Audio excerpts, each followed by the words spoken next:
राजस्थान की राजनीति में क्या तीसरे मोर्चे की आहट फिर से सुनाई दे रही है। इस समय कांग्रेस पार्टी की सरकार है तो अगला नंबर किसका?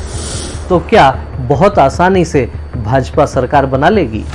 भाजपा सरकार बना पाती है या नहीं यह तो भविष्य बताएगा, लेकिन राजस्थान की राजनीति और 2023 में होने वाला विधानसभा चुनाव कितना रोचक हो सकता है, इस पर थोड़ी चर्चा हम आपके साथ करेंगे।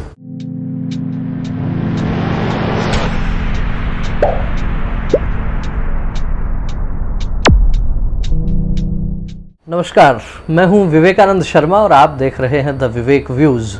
द विवेक व्यूज के इस एपिसोड में हम चर्चा करेंगे राजस्थान की राजनीति में क्या तीसरे मोर्चे की आहट फिर से सुनाई दे रही है। आप राजस्थान की राजनीति को देखेंगे तो निश्चित रूप से ये कह सकते हैं कि पिछले कुछ दशकों से लगातार यहाँ सत्ता में जिस तरीके से बीजेपी और कांग्रेस की अदला बदली हो रही है, उन परिस्थितियों को देखते हुए ये भी कहा जा सकता है कि इस समय कांग्रेस पार्टी की सरकार है तो अगला नंबर किसका? और अगला नंबर यदि आप पुराने इतिहास को देखकर सोचते हैं कि भारतीय जनता पार्टी का है, तो क्या बहुत आसानी से भाजपा सरकार बना लेगी? भाजपा सरकार बना पाती है या नहीं यह तो भविष्य बताएगा, लेकिन राजस्थान की राजनीति और 2023 में होने वाला विधानसभा चुनाव कितना रोचक हो सकता है, इस पर थोड़ी चर्चा हम आपके साथ करेंगे। राजस्थान की राजनीति में यूं तो हर एक विधानसभा चुनाव में हर बार तीसरे मोर्चे की आहट सुनाई देती है। कभी घनश्याम तिवाड़ी दीनदयाल वाहिनी लेकर आते हैं, कभी हनुमान बेनीवाल अपनी अलग से पार्टी लेके आते हैं, कभी डॉक्टर किरोड़ीलाल मीणा खम ठोकते हैं, तो सामान्यतः बहुजन समाज पार्टी तो अपना एक धड़ा बनाकर रखती ही है।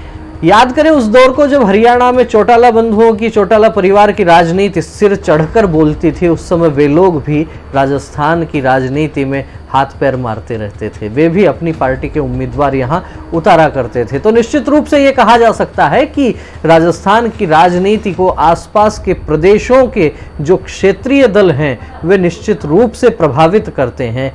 अब चूंकि जिस तरीके से बहुजन समाज पार्टी लगभग आधा दर्जन सीटों पर अपने विधायक जिताने में कामयाब होती है, यह अलग बात है कि वो चुनाव के बाद में जब सरकार बनती है तो पार्टी छोड़ के सारे विधायक कांग्रेस पार्टी में मर्ज हो जाते हैं, या जैसी स्थिति परिस्थिति बनती है वो अलग विषय है। लेकिन फिर भी बहुजन समाज पार्टी का अपना एक वोट बैंक है और अनेक स्थानों पर वो चुनाव को केवल प्रभावित नहीं करती है, अपितु मुख्य भूमिका में भी आ जाती है। कुछ स्थानों पर जीतते भी हैं उनके लोग। लेकिन इस बार 2023 में राजस्थान की राजनीति में क्या होने वाला है, कुछ अलग होने वाला है। जी हाँ, दिल्ली में सरकार बना चुकी आम आदमी पार्टी दिल्ली से आगे बढ़कर पंजाब पहुंच गई, भगवंत मान को वहां मुख्यमंत्री बना दिया है। अब उनकी यात्रा और आगे बढ़ रही है और निश्चित रूप से राजस्थान में वे पूरे दमखम के साथ में चुनाव लड़ने की तैयारी कर रहे हैं। पिछले दिनों राजस्थान की राजधानी जयपुर में आम आदमी पार्टी के कार्यालय का उद्घाटन हो चुका है। हालांकि उनके पास अभी तक प्रदेश अध्यक्ष नहीं है और सभी जिलों में जिलाध्यक्ष भी नहीं है, लेकिन आम आदमी पार्टी अलग तरीके से काम करती है, उनकी अलग एक स्टाइल है। उसके आधार पर वो आगे किस तरीके से अपना संगठन का ढांचा तैयार करती है, यह देखना वास्तव में दिलचस्प रहेगा।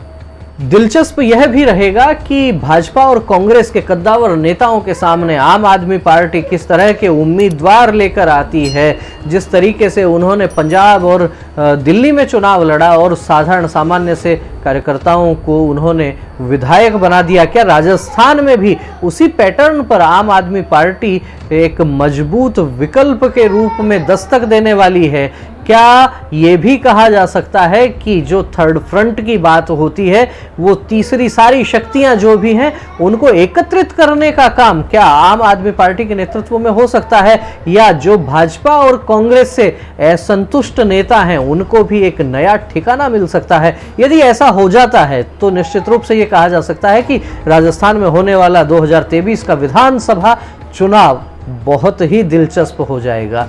कांग्रेस के भीतर की राजनीति को आप देखें तो जिस तरीके से मुख्यमंत्री अशोक गहलोत और सचिन पायलट के बीच में जिस तरीके से बातें चल रही हैं, तो ये कहा जा सकता है कि गुटबाजी बहुत हद तक आगे बढ़ चुकी है। कांग्रेस के भीतर की गुटबाजी तो सबको दिख ही रही है और वहां भी अलग अलग धड़े जो बने हुए हैं चुनाव में, वो किस तरीके से एक दूसरे के पीछे पड़ते हैं। चुनाव भाजपा के खिलाफ वो लड़ेंगे या आपस में एक दूसरे के गुट के खिलाफ लड़ेंगे, लेकिन भाजपा की अंदर की स्थिति देखें तो वहां भी स्थितियां बहुत स्पष्ट नजर आ रही हैं। जिस तरीके से अलग अलग खेमे वहां बने हुए हैं, तो निश्चित रूप से ये कहा जा सकता है कि 2023 का जो विधानसभा चुनाव होगा, उस चुनाव में कांग्रेस की कमान कौन संभालता है और भाजपा की कमान कौन संभालता है, इस बात पर तय करेगा कि दोनों दलों में से कितने असंतुष्ट लोग निकल के बाहर आते हैं और बाहर आके क्या थर्ड फ्रंट की फिर से एक बार सुगबुगाहट शुरू होगी।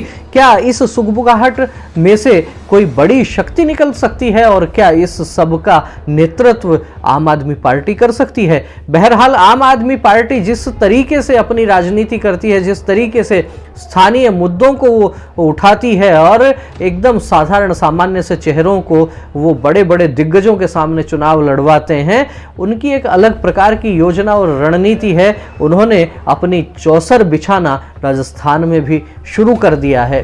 आने वाला समय बताएगा कि किस तरीके से उनकी चौसर जिस तरह से पंजाब में चली है, क्या राजस्थान में भी उनकी चाल कामयाब हो सकती है, या फिर राजस्थान में जिस तरीके से हर बार चुनाव को थोड़ा बहुत प्रभावित करती हैं ये तीसरी पार्टियां, ये छोटे छोटे दल, क्या आम आदमी पार्टी भी उन्हीं में से शामिल होकर कुछ 2-4 सीटें जीतकर और हाशिए पर आ जाएगी। आने वाला समय बताएगा। वैसे आम आदमी पार्टी की जो योजना है, उस योजना से और हमारी कुछ कार्यकर्ताओं से भी चर्चा हुई, उस चर्चा में से भी निकलकर ये चीज़ें आ रही हैं कि ग्राउंड पर काम करना उन्होंने शुरू कर दिया है। और उनके पक्ष में एक बहुत बड़ी बात यह भी जा सकती है कि भाजपा और कांग्रेस जब टिकट आखिर के समय में तय करते हैं, आखिर का जो 1 महीना है उस समय टिकट तय करते हैं, वहीं आम आदमी पार्टी इस बात पर भी दांव खेल सकती है कि जहां उसको मजबूती से टक्कर देनी है, वहां पर वो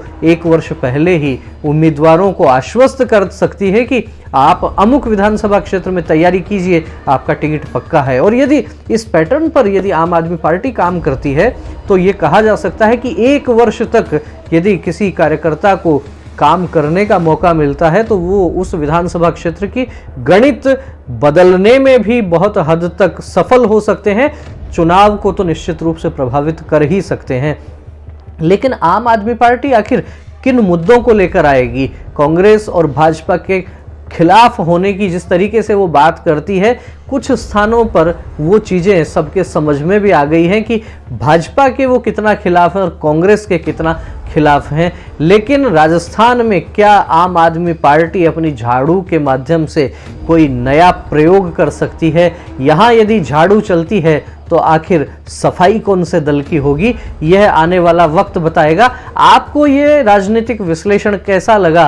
आपका इस दिशा में क्या सोचना है? क्या आम आदमी पार्टी तीसरे फ्रंट का नेतृत्व राजस्थान में कर सकती है? क्या आम आदमी पार्टी राजस्थान के विधानसभा चुनाव को प्रभावित कर सकती है? अपनी राय कमेंट बॉक्स में लिखकर हमें अवश्य अवगत करवाइए। आपको वीडियो अच्छा लगा हो तो इसे लाइक कीजिए, अधिक से अधिक लोगों तक इसे शेयर कीजिए।